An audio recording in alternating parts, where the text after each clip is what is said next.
चलो यार, जैसा कि आज हमें जो है ना वेरी शॉर्ट क्वेश्चन नहीं बल्कि शॉर्ट आंसर टाइप के जो क्वेश्चन है, 2 अंक वाले जो क्वेश्चन होते हैं उनको आज हमें पढ़ना था। देखिए यार, जब आप पेपर देने जाओगे तो कुछ ऐसे प्रश्न आते हैं जो 2 नंबर के होते हैं, 4 नंबर के होते हैं, जो लगभग 60 से 70 या 80 शब्दों में लिखने रहते हैं। इन प्रश्नों को आज सॉल्व करेंगे। अब कहोगे यार, प्रश्न तो बहुत सारे हमको मिलते हैं, प्रश्न की क्या कमी है? लेकिन कमी प्रश्न की नहीं है, कमी 2 चीज की है, एक नॉलेज की और दूसरा समझ की, कि जो विषय आप पढ़ रहे हो उसमें आपको चीज़ें कितनी क्लियर है, कितनी चीज़ें आपको समझ में आई हैं। यदि आपको चीज़ें समझ में आती हैं ना, तो आपको बस जीव विज्ञान में या जो साइंस है, जो आपका फिजिक्स केमिस्ट्री बायोलॉजी है, उसमें आपके पास शब्द होंगे ना, तो भी आप अपने इच्छा अनुसार आप चीज़ों को लिख सकते हो। बस क्या शब्द हो और समझ हो। तो इन प्रश्नों को इस आधार पर बनाया गया है कि जो पेपर में यदि आपके प्रश्न है, वो प्रश्न तो आसानी से सॉल्व हो जाए। दूसरा, जो बच्चे होते हैं जब पढ़ते हैं ना, तो पढ़ते समय उनको सब पता रहता है, ठोस है, द्रव है, गैस है, ये है, वो है, सब है।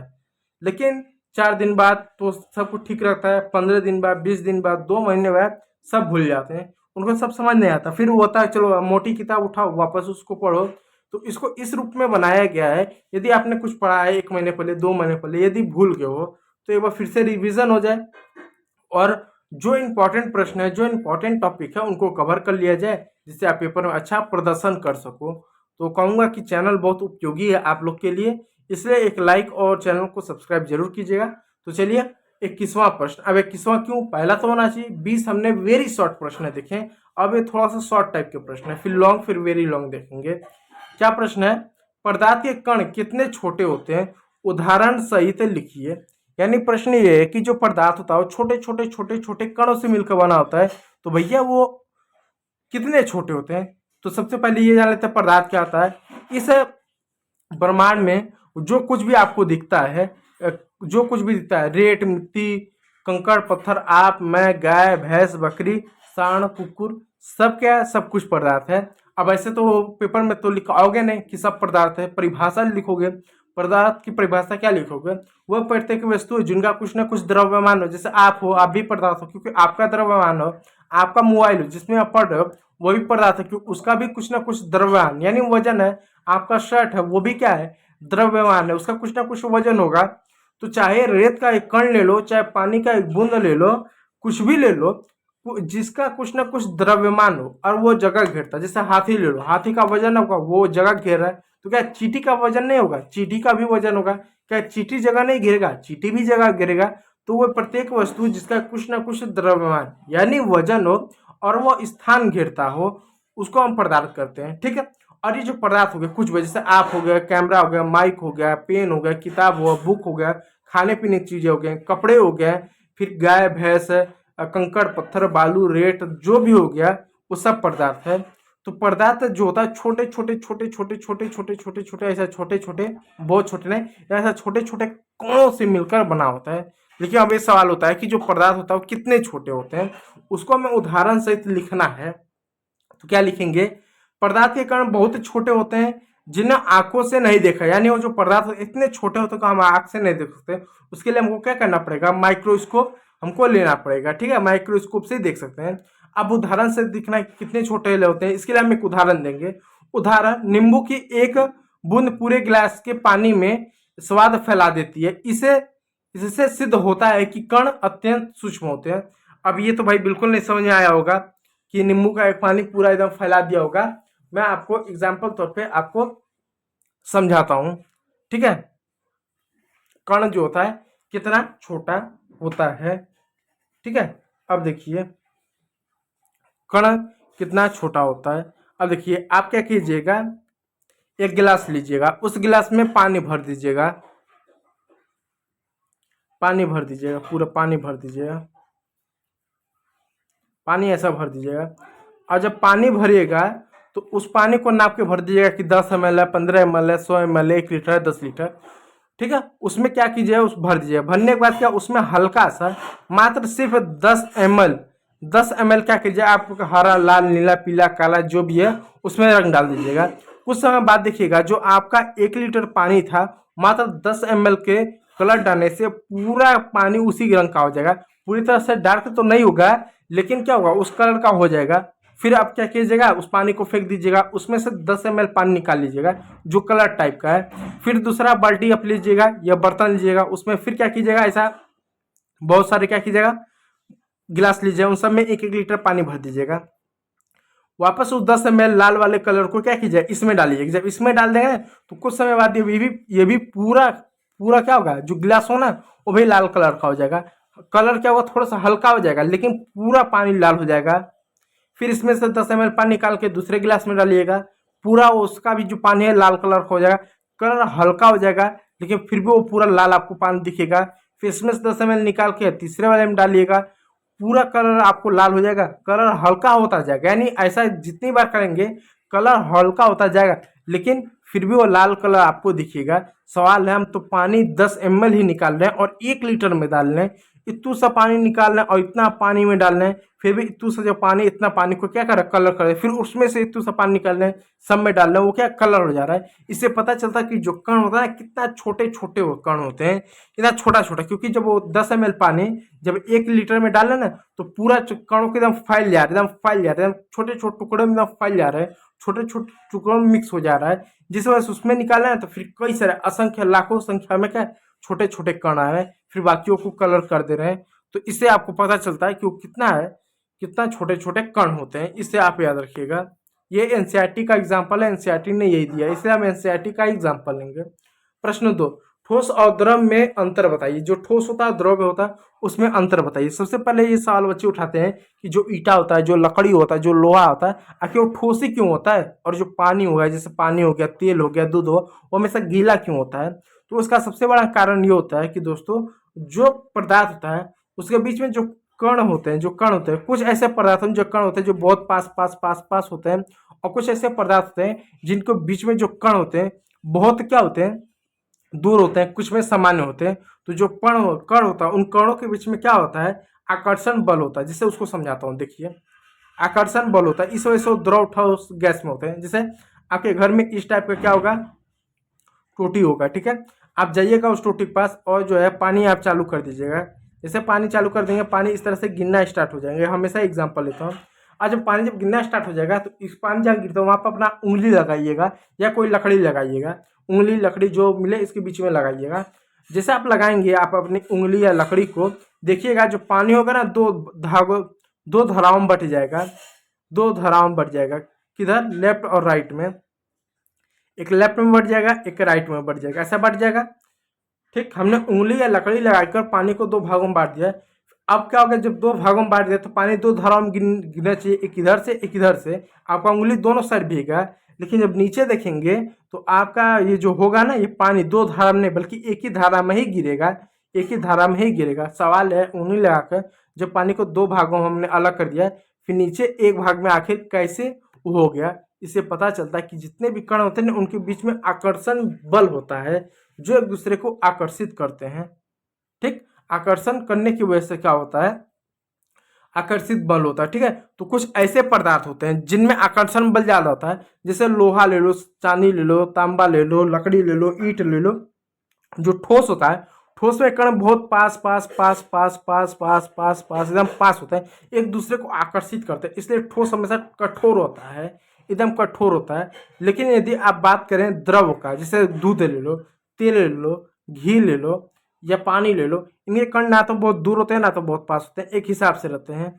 इस वजह से एकदम तरल टाइप का होता है। और बात करें गैसों का, तो एक कण जो होता है इधर होगा, एक कण इधर होगा, उनमें आकर्षण बल ना के बराबर तो होता ही नहीं, इसलिए गैस हमेशा गैस के रूप में होता है। तो उसका एक ही कारण है कि हर कणों में आकर्षण बल होता है, जिसमें जितना आकर्षण बल होगा उतना ज़्यादा दूर होगा।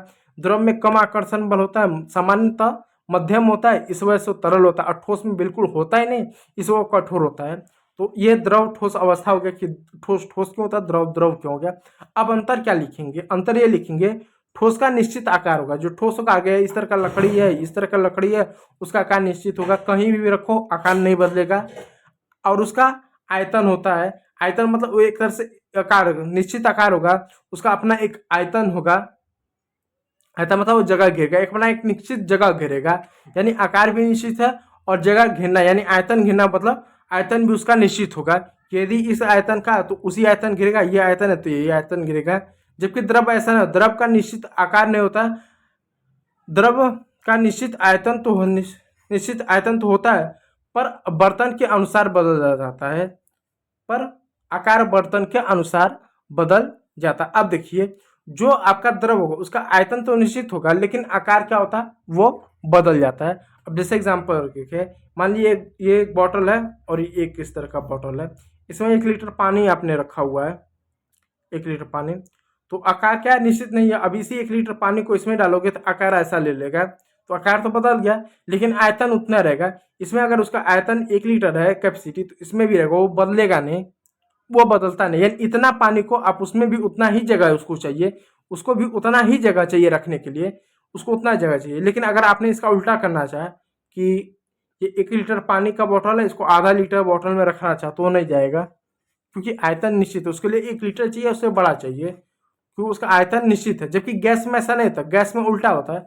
आप गैस ले लो, ये एक सिलेंडर है, इसमें मान लीजिए 1 किलो का है, उसमें आपने गैस भरा हुआ है, ठीक है। अब उसी 1 किलो गैस को यदि आप आधे लीटर सिलेंडर के टाइप में आप 500 ग्राम के सिलेंडर में यदि उस गैस को भरना चाहो, तो उसको कंप्रेस करके, उसको दबाव देकर उसको भरा जा सकता है। बस ये डिपेंड करता है कि जिस चीज़ में भर रहा हो, प्लास्टिक का है, रबड़ का है, शीशे का है, या किस मेटल का, कि वो फटे ना, वो उसमें दाब देकर उसको भरा जा सकता है। यानी 1 किलो गैस को 500 ग्राम के बर्तन में उसको भरा जा सकता है दबाव देकर, क्योंकि उसको दबाव दे सकते हैं, क्योंकि उनका आयतन निश्चित नहीं होता है, आकार भी निश्चित नहीं होता है, ठीक है।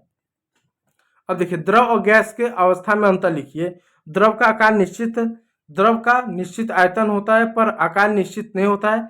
गैस का आकार निश्चित नहीं होता और ना ही आयतन, यानी उसका आकार भी निश्चित, जिस आकार में डालो उसमें, और आयतन भी निश्चित नहीं होगा। 1 किलो गैस को 500 ग्राम के बर्तन में डाला जा सकता है कंप्रेस करके, दबाव देकर, लेकिन पानी को ऐसा नहीं किया जा सकता है। बस डिपेंड करता है जिसमें कंप्रेस करो, प्लास्टिक का, रबड़ का, वो फटना नहीं चाहिए। उसको कुछ हद तक कंप्रेस किया जाता है, पानी तो बिल्कुल नहीं किया जा सकता है। अब देखो, पदार्थ के कण एक दूसरे को आकर्षित क्यों करते हैं? क्योंकि कणों के बीच आकर्षण बल होता है। अब देखिए, प्रश्न है, यहाँ से एक स्पेस देना चाहिए था, लेकिन देना मैं भूल गया, यहीं तक है। पदार्थ के कण एक दूसरे को आकर्षित क्यों करते हैं? क्योंकि उनके कणों के बीच आकर्षण बल होता है। ये बल कणों को आपस में जोड़ के रखता है, और यही बल जो होता है कणों को आपस में जोड़ के रखता है, जिस वजह से ठोस ठोस होता है, द्रव द्रव होता है, गैस गैस होता है। अब अगला प्रश्न देखिए, तापमान बढ़ने पर पदार्थ के कणों में क्या परिवर्तन होता है? देखिए, जब आप तापमान बढ़ाते हैं, तो तापमान बढ़ाने में जो जैसा पदार्थ है, द्रव है, ठोस है, वो अपनी अवस्था बदल सकता है। जैसे तापमान बढ़ाने में ऊर्जा बढ़ जाती है, जो तापमान बढ़ाने ना, उनके बीच में ऊर्जा बढ़ जाती है और वे तेज गति करने लगते हैं। आकर्षण बल कम हो जाता है और अवस्था परिवर्तन होने लगती है।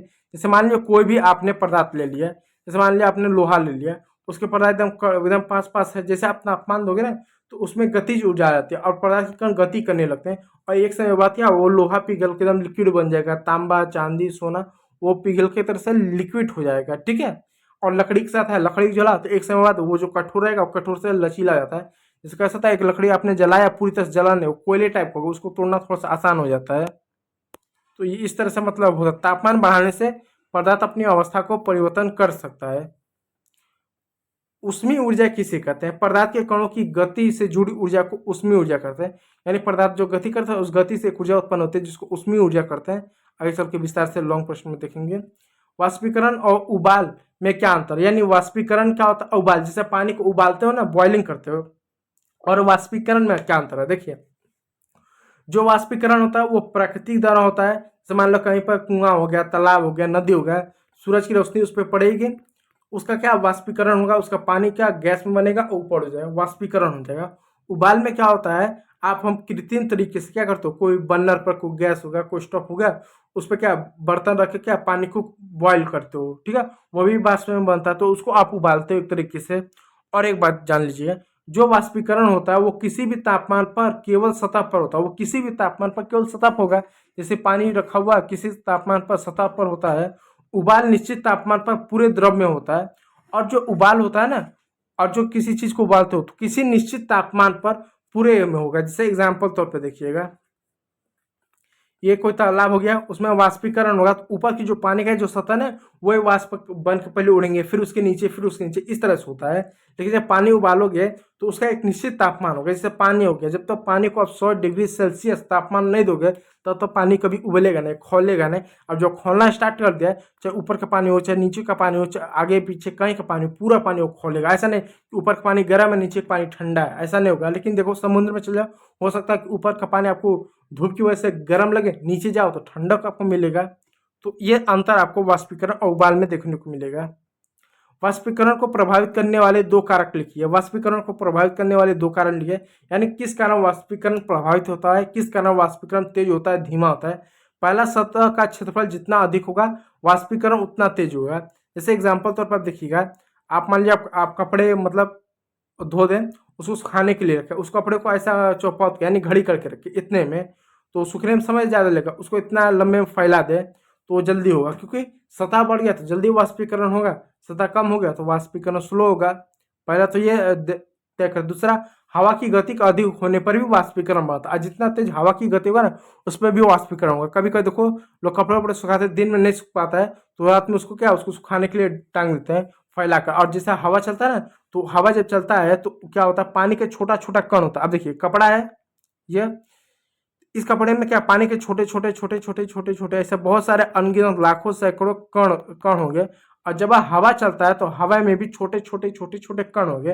और जैसे कि कण के बीच में खाली स्थान तो होता ही है, तो ये क्या करते हैं, जब कण इसे टकराते हैं तो अपने साथ हवा के कण पानी के कण को लेकर चले जाते हैं, जिस वजह से हवा से भी कपड़ा एक तरह से सूखता है, एक तरह से वाष्पीकरण होता है। अब देखिए 29वां प्रश्न, वाष्पीकरण से शीतलता क्यों महसूस होती है। वाष्पीकरण के समय द्रव अपने आसपास से ऊष्मा ले लेता है। वाष्पीकरण के समय क्या करता है, जो द्रव होता है अपने आसपास से ऊष्मा लेता है, जिससे शेष भाग ठंडा हो जाता है। इससे क्या होता है, शेष भाग ठंडा हो जाता है। जैसे अभी एग्जाम्पल तौर पे देखिएगा, जैसे मान लीजिए छत हो गया किसी का। अब छत हो गया तो छत की जो सतह है वो मान लीजिए दिन भर धूप उसने खाया है। अब दिन भर जब उसने खूब धूप लगाया तो उसके छत में ना जो जमीन है उसमें खूब ऊष्मा बढ़ी हुई है, यानी ऊष्मा के छोटे छोटे छोटे छोटे कण हैं। लेकिन जैसे आप उसमें छत की सतह पर आप पानी ठंडा पानी डाल दो, तो जैसे ठंडा पानी डालो ना तो पानी के भी छोटे छोटे छोटे छोटे कण होते हैं। तो वो जो छोटे छोटे कण होते हैं वो ऊष्मा के छोटे छोटे कण के साथ मिलकर क्या होगा, वाष्पीकरण होगा और उड़ जाएंगे। तो वहाँ पर आप देख सकते हैं ठंडक महसूस होगा। तो ठंडक महसूस होने का एक ही कारण है कि कहीं पर यदि जमीन गर्म है या सतह गर्म है तो वहाँ पर ऊष्मा के छोटे छोटे बहुत सारे कण है। जब वहाँ पर ठंडा पानी डाल दोगे तो छोटे छोटे पानी के जो कण होते हैं ना उनके साथ रिएक्ट करके उनको वाष्प बना के उड़ा ले जाता है। क्योंकि द्रव को जब तापमान मिलता है तो द्रव सीधे गैस में बनता है, और जैसे गैस बनेगा तो द्रव तो उड़ जाएगा, और जब द्रव उड़ेगा गैस बनकर तो कैसे बनेगा, वो वहाँ का जो ऊष्मा लेकर उड़ जाएगा, तो वहाँ पर आपको ठंडक देखने को मिलेगा, जिससे शेष भाग ठंडा महसूस होता है। गर्मियों में सूती कपड़े पहनने का कारण बताइए। सूती कपड़े पसीना सूख लेता है और हवा वाष्पित होकर शरीर से ऊष्मा खींचता है, जिससे ठंडक महसूस होती है। इसी वजह से गर्मियों में सूती कपड़े पहनने चाहिए। ये आपका जो है ना एनसीईआरटी प्रश्न है, ये वाला एनसीईआरटी प्रश्न है, और ये भी वाला आपका एनसीईआरटी प्रश्न है। तो ये रहा वेरी शॉर्ट प्रश्न आपके खत्म हो गए हैं, सॉरी वेरी शॉर्ट और शॉर्ट, ये दो तरह के आपके प्रश्न आपके समाप्त हो गए हैं। इसके बाद आपका जो है लॉन्ग प्रश्न रहेगा। लॉन्ग प्रश्न के बाद अब जो है आपको वेरी लॉन्ग प्रश्न को देखा जाएगा। तो पीडीएफ के लिए जो है डिस्क्रिप्शन चेक कर लीजिएगा, डिस्क्रिप्शन में आपको इसका पीडीएफ मिल जाएगा, वहाँ से आप नोट कर सकते हैं, और जो चीज़ याद करना तो याद कर लीजिएगा। ठीक है, तो आज की वीडियो में इतना ही है।